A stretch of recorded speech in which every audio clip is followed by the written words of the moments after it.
তো যে বিষয়ে আমরা প্রশ্ন করতে চাই যে ডক্টর ইউনূস যাবে এবং যুক্তরাষ্ট্র আওয়ামী লীগ ডক্টর ইউনূসকে অভ্যর্থনা জানানোর জন্য প্রস্তুত, যতটা আমরা বুঝতে পারি। তো ডক্টর ইউনূস কবে আসবেন, আপনারা কি তার আইটিনারিটা পেয়েছেন?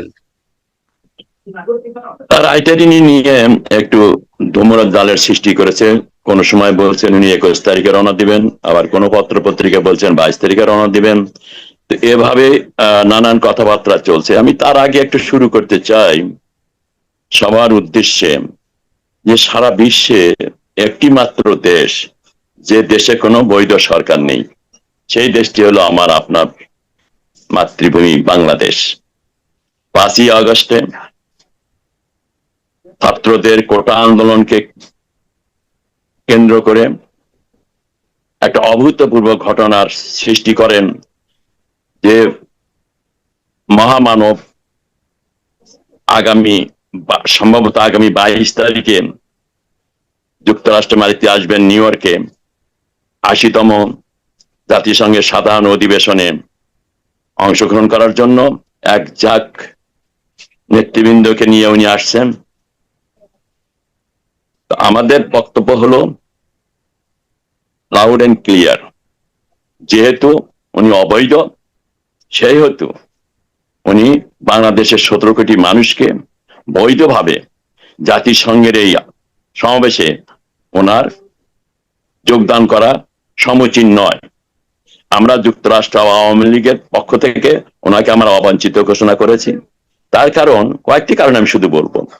দেখেন, উনি গত 1 বছরে কি করেছেন বাংলাদেশে।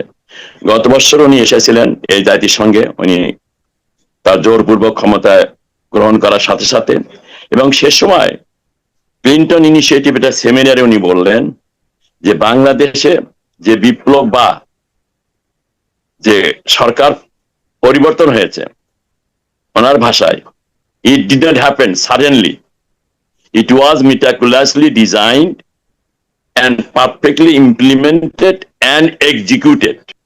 যখন উনি এই ঘোষণা 20 অথবা 21 তারিখ হবে সেপ্টেম্বর, উনি এই বক্তব্যটা দিয়ে যখন ওনার অস্থায়ী বাসস্থানে আসছিলেন, তখন আমরা ওখানে পৌঁছে যাই এবং ওনার গাড়ি যখন সে থামে, আমি এবং আমার দলের নেতা কর্মীরা মিলে আমরা তাকে সেখানে বাইরে থেকে, আপনি জানেন এই দেশে আইনের দেশ, পুলিশ ব্যারিকেড দেয়, কিন্তু আমি ওনাকে তখন জিজ্ঞাসা করেছি, উনি শুনেছেন, তাই উনি যখন নেমে যান উনি আমার কথাগুলো শুনেছেন। আমি বললেন, আপনি আজকে যে ঘোষণাটি দিলেন, ইট ওয়াজ meticulously designed and perfectly implemented, তার অর্থ হলো এই জুলাই আগস্টের যে আন্দোলনটা হয়েছে এর মাস্টার মাইন্ড হলো আপনি, এবং এখানে যে হত্যাযজ্ঞগুলো হয়েছে এর সবগুলোর দায়িত্ব, এখানে 3500-এর মতো পুলিশ হত্যা করা হয়েছে, ছাত্র জনতা, আওয়ামী লীগের নেতৃবৃন্দ সব, কোন বাদ গোছ নয়, হিন্দু সম্প্রদায়ের সংখ্যালঘুদের কাউরে ওনারা বাদ দেয়নি।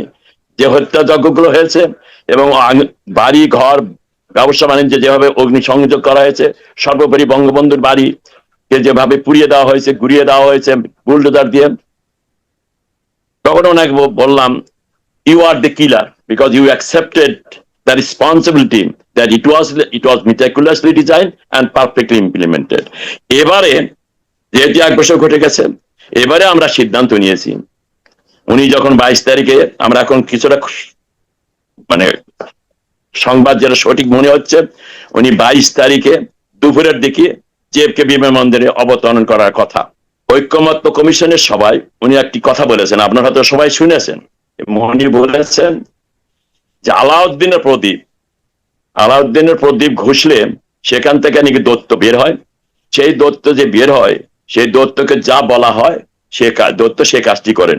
যদি বলো মুখে মেরে ফেলে দাও, সে মেরে ফেলে দেবে। তিনি তখন বললেন সেই দৈত্য হলো তার, আমার ভাষায়, আমার ইন্টারপ্রিটেশনে, কমলমতি ছাত্র সমাজ।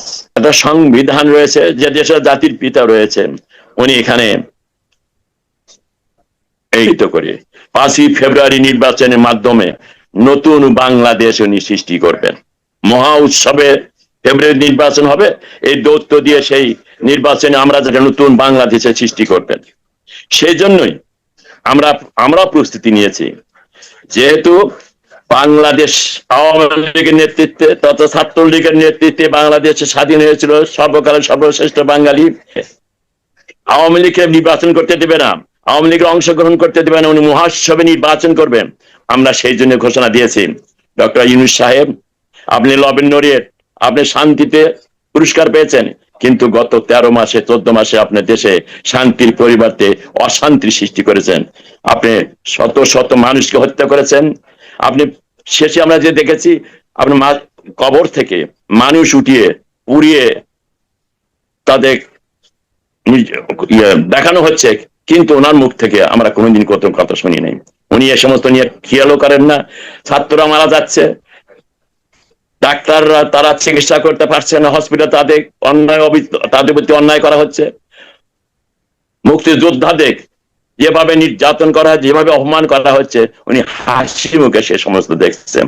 যারা 71-এর বিরোধী, মুক্তিযুদ্ধের বিরোধী, যারা স্বাধীনতা বিরোধী, তাদের নিয়ে উনি নতুন বাংলাদেশ বিনির্মাণ করবেন 5ই ফেব্রুয়ারি পরে। এই দেশের আইনের আওতায় আপনাকে আমাদের একটি রূপ আপনি দেখেছেন বাংলাদেশের জনগণের তথা বাংলাদেশ আওয়ামী লীগ ছাত্রলীগের। আমরা একটা ভয়ঙ্কর রূপ আপনাকে উপহার দেব। সেই ভয়ঙ্কর রূপ আপনি এখানে দেখবেন, এবং তখন আপনার একটি পথই খোলা থাকবে, বাংলাদেশ আপনার না। You don't belong that Bangladesh. আপনি বাংলাদেশে 8ই আগস্টের আগে যেখানে ছিলেন, বা কোনো জায়গায় যদি আপনাকে জায়গা দেয় কোনো দেশ, আপনি সেখানে চলে যান। আপনি বাংলাদেশ থেকে ধ্বংসের দ্বার প্রান্তে নিয়ে গেছেন। বাংলাদেশে আপনি যে মব কালচার সৃষ্টি করে, বাংলাদেশে আইন শৃঙ্খলা বলে কোনো জিনিস নেই। বাংলাদেশের উন্নয়নের যতগুলো সূচক রয়েছে সবগুলো ধ্বংসপ্রাপ্ত করে দিয়েছেন।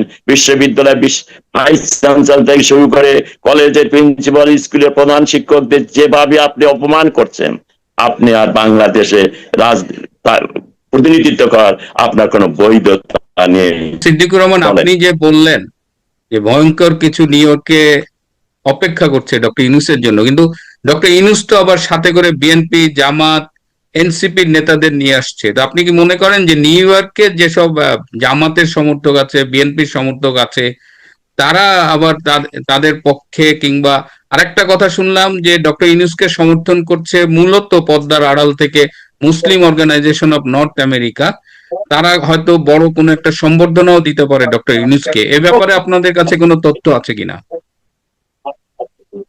হ্যাঁ, এখন এ ধরনের কথা আমরা শুনছি, তবে কথা হলো বাংলাদেশটি আমাদের, ওই মুনাদের বাংলাদেশ না। আর উনি ওই বাংলাদেশকে, আমরা যে 5ই আগস্টের আগে যে বাংলাদেশ, 71-এ যে বাংলাদেশ, সে বাংলাদেশ তো উনি বিলং করেন না।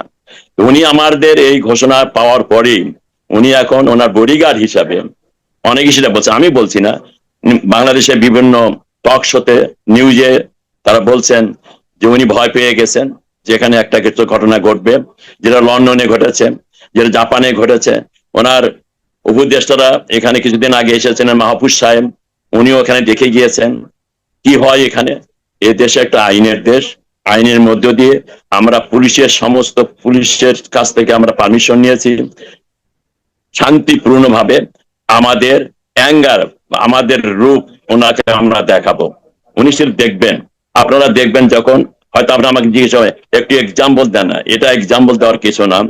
আমাদের যেভাবে উনি নির্যাতিত করেছেন, যেভাবে বাংলাদেশে শত শত এমপি মন্ত্রীকে বিনা বিচারে জেলখানে রাখছেন, জননেত্রী শেখ হাসিনার বিরুদ্ধে শত শত হত্যা মামলা দিয়ে তার বিরুদ্ধে যে সমস্ত অপপ্রচার করা হচ্ছে, তার যে প্রতিক্রিয়া উনি সেটা দেখেন নাই। উনি এবার এখানে এসে দেখবেন।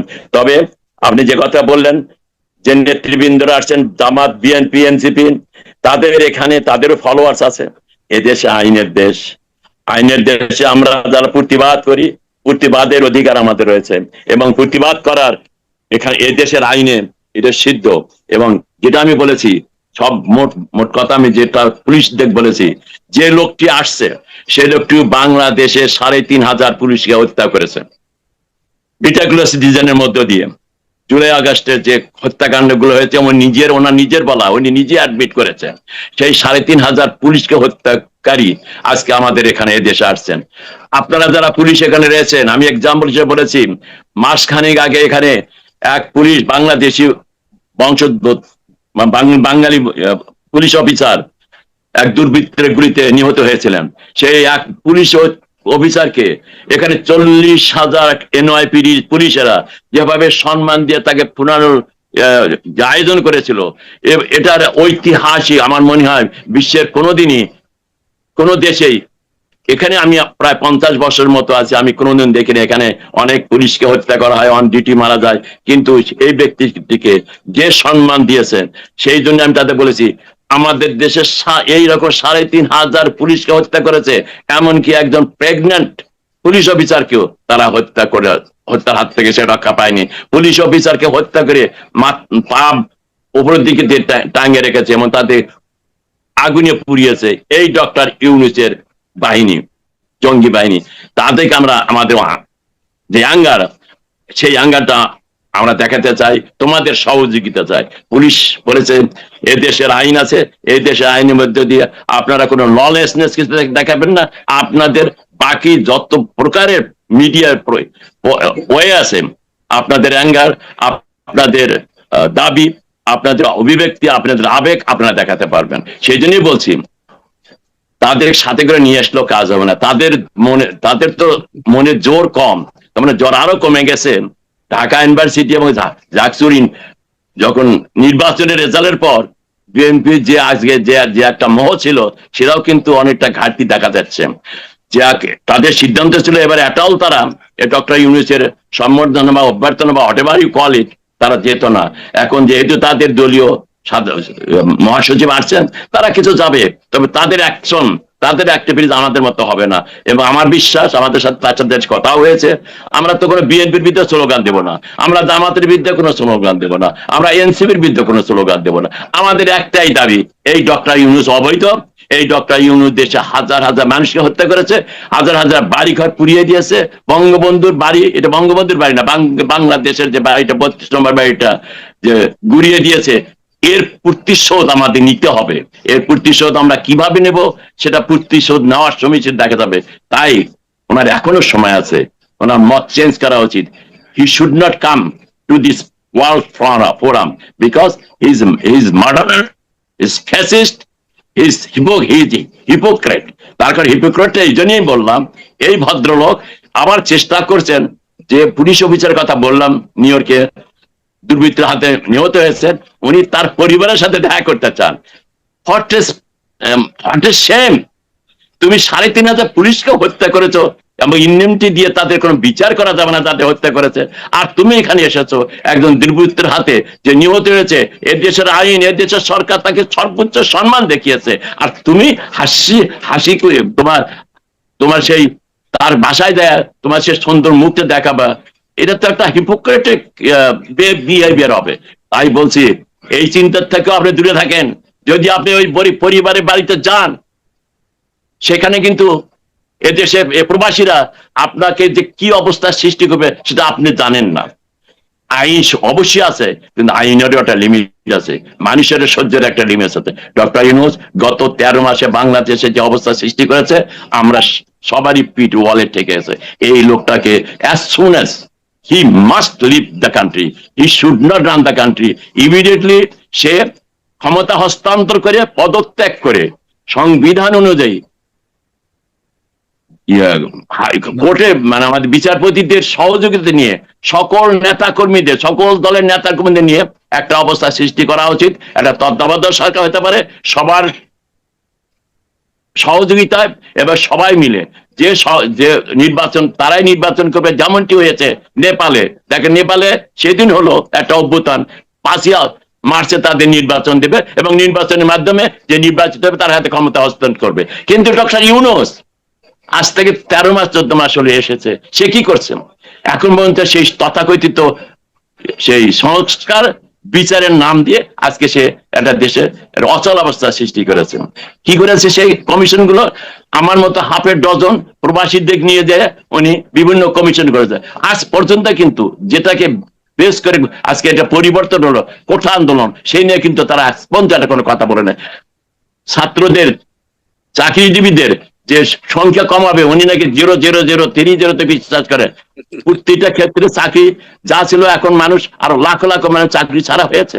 সবকিছু মিলিয়ে এই মহাব্যক্তিটি, মব রাজা আমরা যাকে বলি, এই মব রাজা বাংলাদেশের প্রতিনিধিত্ব করার কোনো অধিকার নেই। তাই আমি বলবো আপনার এই অনুষ্ঠানের মাধ্যমে ওনার যদি শুভবুদ্ধি হয়, ওনার এই যেমনটি ভারত থেকে ভারতের প্রধানমন্ত্রী এবার জাতিসংঘে আসছেন না, রাশিয়া থেকে রাশিয়ার প্রেসিডেন্ট আসছেন না, চায়না থেকে চায়না প্রধান এখানে আসছেন না, তারও উচিত হবে not to come to this 80th UN sessions because he doesn't belong this platform. He's illegal. He's constitutionally illegal. He has no legality to run the country. ধন্যবাদ আমাকে সুযোগ দেওয়ার জি, জন্য। না, ধন্যবাদ ডক্টর সিদ্দিকুর রহমান। আমরা আমরা একটা ধারণা পেলাম। আমরা আশা করি যে আপনাদের প্রতিবাদ, আপনাদের বিক্ষোভ সফল হোক, এবং উনি যতদিন ইউএসএ তে আছে আমি চেষ্টা করব আপনাদের সাথে আবার যোগাযোগ করতে এবং আরো কিছু আপডেট নিতে। আজকে এ পর্যন্তই। প্রিয় দর্শকরা, প্রিয় বন্ধুরা, সবাইকে অনেক ধন্যবাদ। আমাদের পক্ষ থেকে ডক্টর সিদ্দিকুর রহমানকে কৃতজ্ঞতা এবং ধন্যবাদ। ভালো থাকবেন, সুস্থ থাকবেন, নিরাপদে থাকবেন, এবং আবার দেখা হবে রূপান্তরের সত্যের পরবর্তী পর্বে। ধন্যবাদ। আপনাকে ধন্যবাদ। আপনার সকল শ্রোতাদের আমি যদি কোনো ভুল ত্রুটি হয়ে থাকে আমি সে ক্ষমা চাচ্ছি।